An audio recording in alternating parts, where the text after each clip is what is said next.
ইদানিং নেকাব পড়ার কারণে ভাই ভাই শিক্ষক কর্তৃক হেনস্থা করা, বেসরকারি বিশ্ববিদ্যালয়ে পর্দা বা ট্রান্সজেন্ডার নিয়ে কথা বললে শিক্ষকদের চাকরিচ্যুত করা হচ্ছে, বেশিরভাগই আন্দোলন করে কোনো ফলাফল হচ্ছে না। এক্ষেত্রে করণীয় কি? দেখুন, ছেলেদের দাড়ি রাখতে বাধা, মেয়েদের হিজাব করতে বাধা, এগুলো অনাকাঙ্ক্ষিত নয়। কিয়ামত যত নিকটবর্তী হবে এরকম আরো বহু রকম বাধা আসবে। নবী সাল্লাল্লাহু আলাইহি ওয়াসাল্লাম আমাদেরকে সতর্ক করেছে। এটা আমাদের জন্য একটা পরীক্ষার ব্যাপার যে আমরা আমাদের আদর্শের উপরে, আমার ইমানের উপরে কতটা অটল থাকতে পারি। আমরা আমাদের আদর্শের ক্ষেত্রে চুল পরিমাণ ছাড় দেওয়ার কোনো সুযোগ নেই। আপনি আপনার আদর্শের উপরে অটল থাকবেন। আমাদের সংবিধান আমাদের প্রত্যেকটা মানুষকে, দেশের প্রত্যেকটা নাগরিককে তার ধর্ম চর্চা করার অধিকার দিয়েছে এবং এক্ষেত্রে বাধা দেওয়ার অধিকার কাউকে দেয়নি, কাউকে দেয়নি। অতএব আপনার ধর্ম পালনে কেউ বাধা দিলে তিনি সংবিধান লঙ্ঘন করছেন। আপনি আইনের আশ্রয় নিতে পারেন, আপনি আপনার অধিকার আদায়ের জন্য শান্তিপূর্ণ আন্দোলন করতে পারেন এবং সেক্ষেত্রে আপনার নিজের যান বাঁচানো মানসিকতা থাকা উচিত না। দেখুন, আমাদের সমাজে এই ধরনের বিষয় আশয়গুলো সমাজকে অশান্তির দিকে নিয়ে যাচ্ছে। এটি আমাদের কর্তা ব্যক্তিগণ যত দ্রুত বুঝবেন ততই আমাদের সমাজের জন্য কল্যাণ বয়ে আসবে। ইসলাম তো কোনো মানুষকে দায় রাখতে বাধ্য করে না, কোনো মানুষকে পর্দা করতে বা নেকাব বা হিজাব করতে বাধ্য করার কথা বলে না। কেউ যদি ইসলামের নাম দিয়ে সেটা করে তাহলে সে ইসলামের নামে ভুল কিছু করে।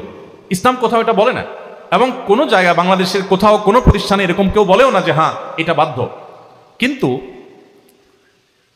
আপনি যখন ইসলাম পালন করতে যাবেন তখন যদি বাধা দেওয়া হয় তাহলে আমি মনে করি সেটা নাগরিক অধিকার লঙ্ঘন করা হয়, নাগরিক অধিকার ক্ষুণ্ণ করা হয়, মানুষের অধিকার লঙ্ঘন করা হয়, মানুষের সাংবিধানিক অধিকার নষ্ট করা হয়। অতএব আমরা প্রত্যেকে এই ধরনের অন্যায়ের বিরুদ্ধে শান্তিপূর্ণভাবে আমাদের প্রতিবাদ তুলে ধরার চেষ্টা করব এবং এক্ষেত্রে আপনার নিজের মুখে দাড়ি না থাকতে পারে, কিন্তু একজন অধিকার যখন নষ্ট হবে, শুধু দাড়ি বলে কোনো কথা নয় আর শুধু শিক্ষাগণ বলে কোনো কথা নয়, যে কোনো জায়গায় অন্যায় এবং অনাচার যখন হবে, মানুষ যখন নিগৃহীত হবে, মানুষ যখন নির্যাতিত হবে, মানুষ যখন নিষ্পেষিত হবে, তখন তার পক্ষে আমাদেরকে দাঁড়াতে হবে। আমরা আর কিছু না পারি, আমাদের কথা দিয়ে আমরা শান্তিপূর্ণভাবে আমাদের প্রতিবাদ জানাবো, আমাদের মনের কথা জানাবো এবং আমরা চেষ্টাকে অব্যাহত রাখার চেষ্টা করব। এটা খুবই দুঃখজনক বিষয় যে আপনি যে কোনো পোশাক পরতে পারবেন কিন্তু ধর্মীয় পোশাক পরতে পারবেন না, আপনি যে কোনো অনুষ্ঠান করতে পারবেন, আপনি ধর্মীয় অনুষ্ঠান করতে পারবেন না, আপনি যে কোনো কাজ করতে পারবেন, আপনি ধর্মীয় কাজ করতে গেলে সেখানে বাধা। এটা আমাদেরকে নিশ্চয়ই অসহিষ্ণু করে তুলবে, এটা আমাদেরকে অশান্তির দিকে নিয়ে যাবে, এটা আমাদেরকে কোণঠাসাময় পরিস্থিতির দিকে নিয়ে যাবে, যা কখনো জাতি হিসেবে আমাদের জন্য ভালো কিছু বয়ে আনতে পারে না, আমাদের জন্য কারোর জন্য কাঙ্ক্ষিত বিষয় হতে পারে না। বিধায় এ বিষয়ে কর্তৃপক্ষের যেমন দায়িত্ব আছে, আমাদেরও দায়িত্ব আছে, যথাযোগ্য দায়িত্ব আমাদেরকে পালন করতে হবে। আমি একসময় নিয়মিত সালাত আদায় করতাম এবং প্রত্যহ কোরআন তেলাওয়াত করতাম, কিন্তু ভার্সিটিতে এসে সেটা থেকে বিচ্ছিন্ন হয়ে গেছি, প্রায় সালাত ধারণ করতে পারি না। এ থেকে উত্তরণের উপায় কি এবং কীভাবে পড়াশোনা উন্নতি করতে পারি?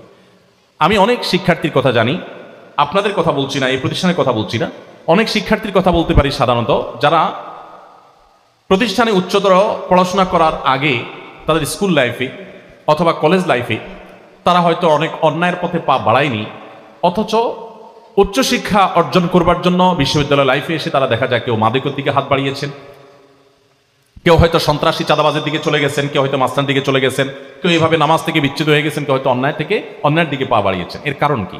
এর একমাত্র কারণ হলো পরিবেশ, আর কিছু না। মানুষ ভালো হয় পরিবেশের কারণে আর মন্দ হয় পরিবেশের কারণে। একটা সমাজের সব মানুষ একরকম হবে না। আপনার দায়িত্ব হলো আপনি খুঁটে খুঁটে বেছে বেছে ভালো মানুষগুলোকে খুঁজে বের করবেন, যে কোন মানুষটার সাথে চললে আমার মধ্যে সততার প্রেরণা আমি পাই, কার সাথে চললে আমি ভালো মানুষ হওয়ার অনুপ্রেরণা পাই, আমার ভিতরে সেই আগ্রহ জাগ্রত, আমি তার সাথে চলবো। যার সাথে চলাফেরা করলে আমার ভিতরে অন্যায়ের প্রতি আগ্রহ তৈরি হয়, আমি তাকে অ্যাভয়েড করবো। আল্লাহ সুবহানাহু ওয়া তাআলা কোরআনে কারীমে এই কথাকে খুব গুরুত্বের সাথে বলেছেন, ইয়া আইয়ুহাল্লাযীনা আমানু তাকুল্লাহ ওয়া কুনু মা'আস সাদিকিন, এই ইমানদাররা তোমরা তাকওয়া অবলম্বন করো আর সত্যবাদীদের সঙ্গ অবলম্বন করো, ভালো মানুষদের সাথে থাকো, তাহলে তোমাদের মধ্যে তাকওয়া এই জিনিসটা আসতে থাকবে। আপনি নিয়মিত নামাজ পড়তেন, তেলাওয়াত করতেন, এখন সেই জায়গা থেকে সরে এসেছেন, এর মানে হলো আপনি ভালো সঙ্গের অভাবে আছেন, আপনার ভালো সঙ্গের অভাব দরকার। ৫ ওয়াক্ত নামাজি, সৎ জীবনযাপনকারী, সত্যবাদী এবং ভালো বন্ধুদের সাথে আপনি উঠা বসা করুন, তাদের সঙ্গ অবলম্বন করুন, ভালো সার্কেল মেনটেন করুন, ইনশাআল্লাহ আপনার ভিতরে ভালো জিনিস আল্লাহ তাআলা আবার নিয়ে আসবেন।